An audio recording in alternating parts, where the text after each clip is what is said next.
lo harus tanggung jawab ya. Ini gue takutin, Loh, sekarang gini, lo dikasih Allah ilmu, yang tadi aku bilang, ini wadah sama isinya, kan lo dikasih sama Allah. Betul. Lalu dipinjemin kan ceritanya kan. Iya. Suatu saat Allah akan minta pertanggung jawaban kan. Betul. Gini deh, ini bro, mau pinjemin mobil gua deh, lo pakai seminggu. Balikan tuh tanggung jawab kalau ada lecet. Betul. Iya dong. Iya. Nah ini kan kadang kita lupa terlalu egois mungkin ya. Kita Ngaji lu udah benar, udah bagus, oke. Ilmu udah punya, walaupun dikit lah. betul. Suatu saat Allah akan tanya, itu ilmu yang saya titipkan kau gunakan untuk apa? Di mana kau gunakan? Betul. Itu saya izinkan kamu menghafal Quranku. Untuk apa kau gunakan? Dia jago ngapa, jago baca Quran, tapi banyak orang di sekitarnya yang Gak bisa ngaji. Itu akan jadi pertanggungjawaban dia. Iya dong. Masya Allah. Baik, ada lagi kita buka pertanyaan lagi satu. Ada yang ingin bertanya lagi seputar usaha ada apa? Silakan yang di bawah bintang. Boleh maju ke depan biar mainnya sampai. Yang tadi ada tangan, ya silakan. Diri maju ke depan. Nah ini pengusaha silakan bertanya kepada Mas Ivan siapa tahu dan dapat inspirasi yang di luar logika Anda selama ini, namun inspirasinya yang membuat bisnis Anda berkembang. Silakan Pak. Ya, terima kasih. Bismillahirrahmanirrahim. Assalamualaikum warahmatullahi wabarakatuh. Waalaikumsalam. Perkenalkan, nama saya Ismail Yati. Saya datang mengikuti Road Hijrah Makassar di sini dari Parepare. Izin Ustaz, pertanyaan saya di sini bukan tentang kopi choker atau kopi hijrah yang seperti dibahas barusan. Pertanyaan saya yaitu khusus tentang hijrah. Seperti yang kita ketahui bahwa sekarang perkembangan media sosial sangatlah berkembang dengan pesatnya, khususnya media sosial seperti Facebook, Instagram, dan WhatsApp. Nah, bagi kaum muda yang baru mengikuti proses hijrah, kadang-kadang kalau mengikuti semacam kajian atau pengajian dan lain sebagainya seperti majelis taklim atau dan lain-lainnya, kadang-kadang memposting apa-apa saja yang dilakukan dalam kajian atau pengajian. Nah, ada yang mengatakan bahwa apabila kita memposting terkait masalah kajian atau pengajian, itu katanya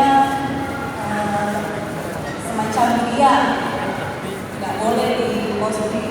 Nah, di sisi lain itu memotivasi teman-teman yang lainnya.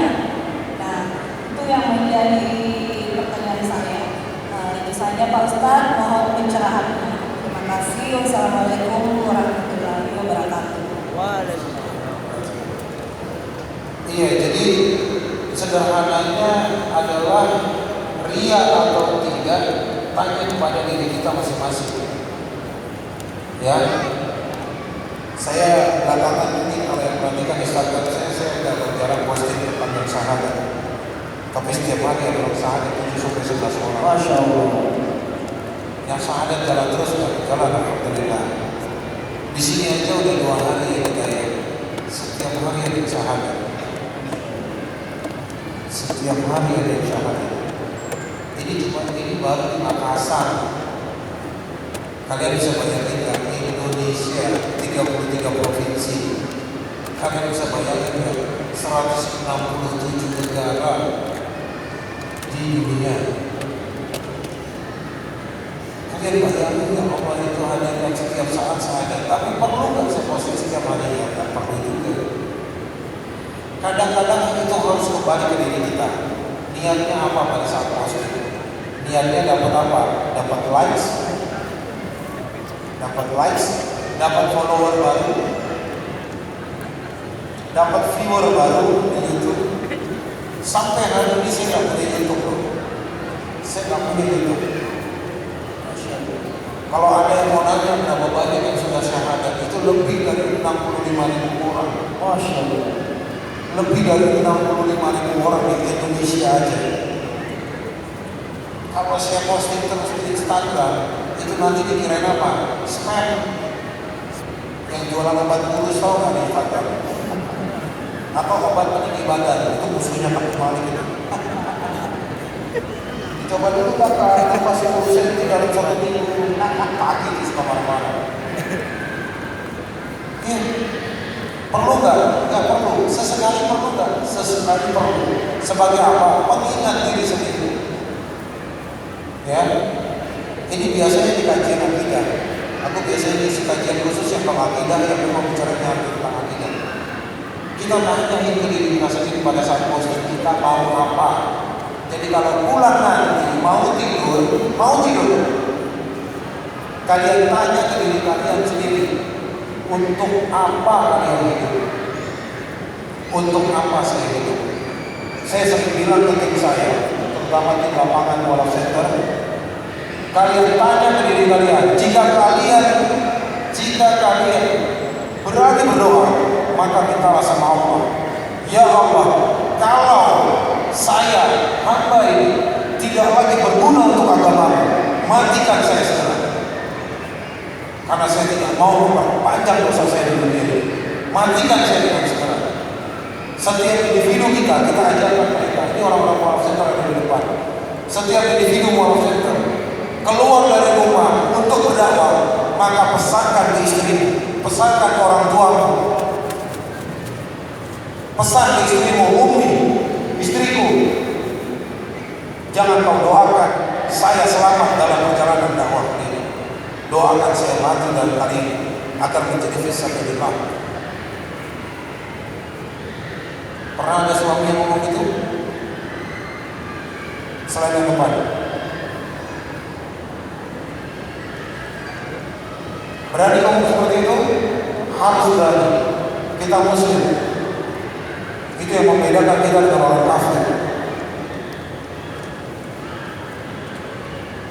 Ya, ini pembekalan akidah yang biasa saya berikan ke mereka di lapangan. Jadi timnya Wallaf Center bukan cuma ikut-ikut aja, hura-hura kesana kesini. Di mana ada intervensi kita ikut,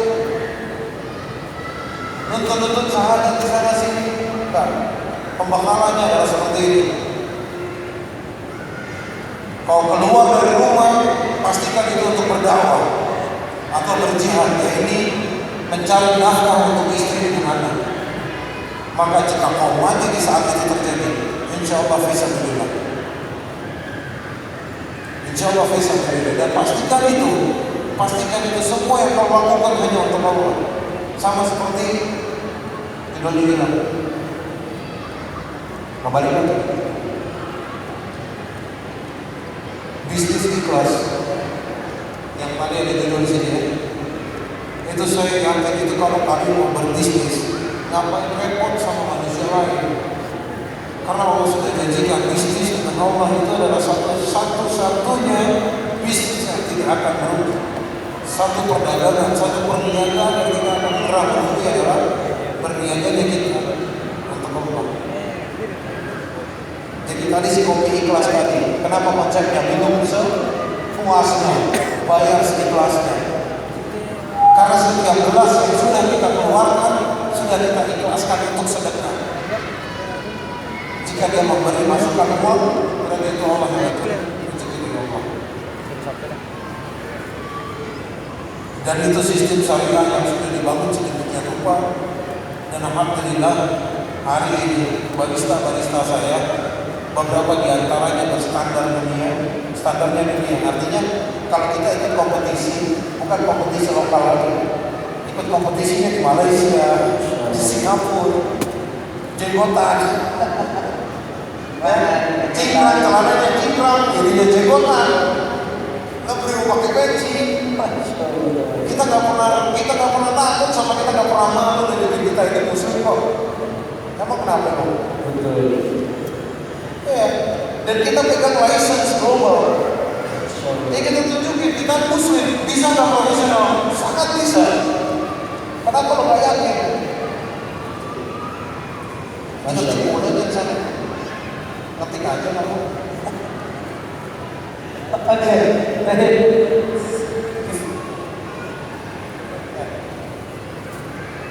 Satu pertanyaan lagi.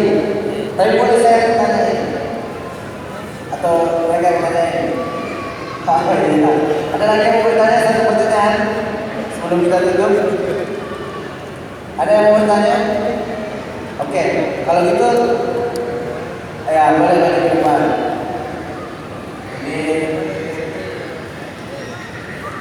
ya silakan ini cepat.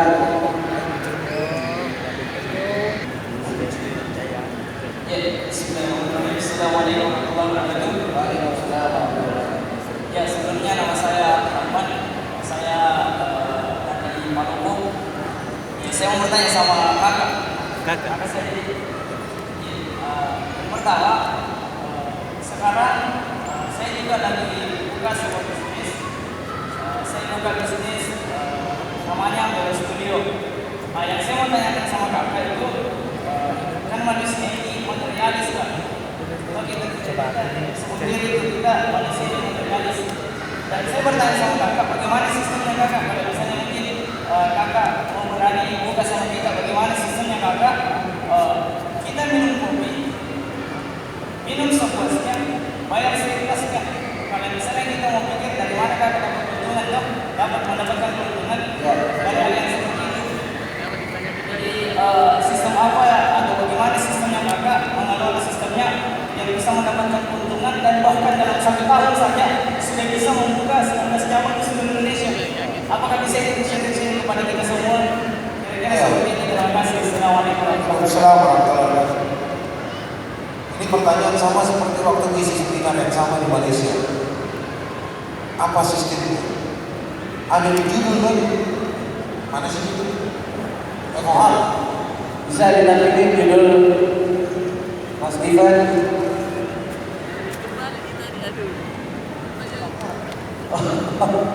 Nah ini Itu yang dikasih quote. Itu sistem manajemennya.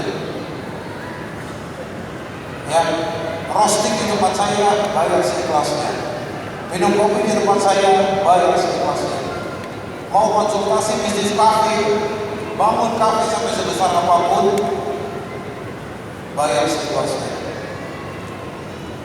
Arsitektur kafenya mau saya bangunin, bayar seikhlasnya. Training sertifikasi di tempat saya, bayar seikhlasnya.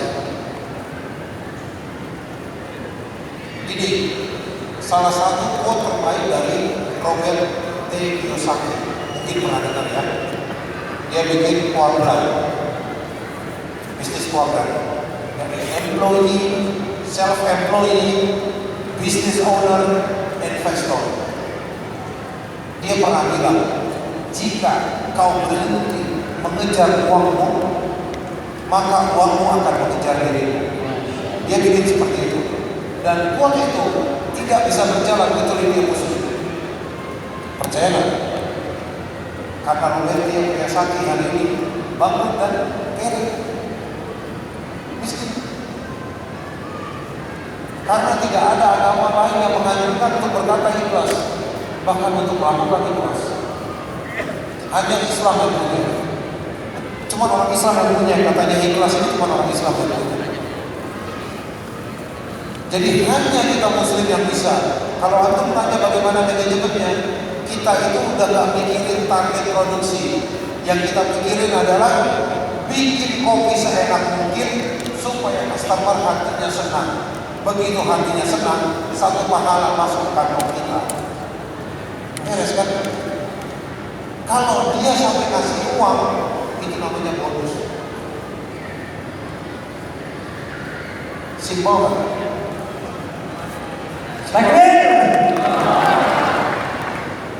Sesimpel itu kan. Kenapa harus complicated? Kenapa harus rumit? Kenapa harus rumit?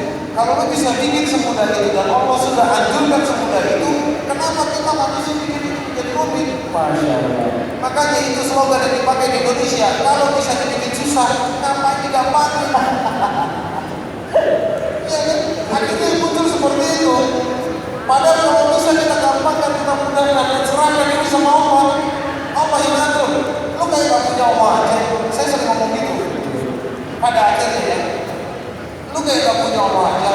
kayak gak percaya Allah itu bisa beresin urusan lo. Lo beresin urusannya Allah dan serahkan itu pada Allah dan ikhlaskan itu, dan Allah akan ikhlaskan itu. Perkaramu di dunia yang lo bilang gak mungkin, Allah akan bereskan dengan cara yang disikat. Nah, ini kuncinya. Ini sistem manajemen yang aku pakai, manajemen ikhlas. Semuanya seikhlasnya aja. Karyawan minta gaji gak? Minta mereka minta gaji awalnya mereka kerja. Enggak, saya mau standar gajinya UMR, UMD, UMK, apapun lah. Mana yang lebih tinggi mereka pakai? Ya nggak apa-apa saya gaji dia. Saya gaji dia terus. Jalan 2 bulan, 3 bulan mereka sendiri yang bilang, kok kayaknya ini akan bagi hasil. Masya Allah. Iya, mereka akan balik ke situ. Saya aja nggak boleh kasih lihat cash flow satu kafe. Kalau saya boleh kasih lihat cash flow satu kafe, mungkin Anda bisa disetakal sendiri. Bagaimana caranya kamu gaji mereka dengan cara berbagi hasil.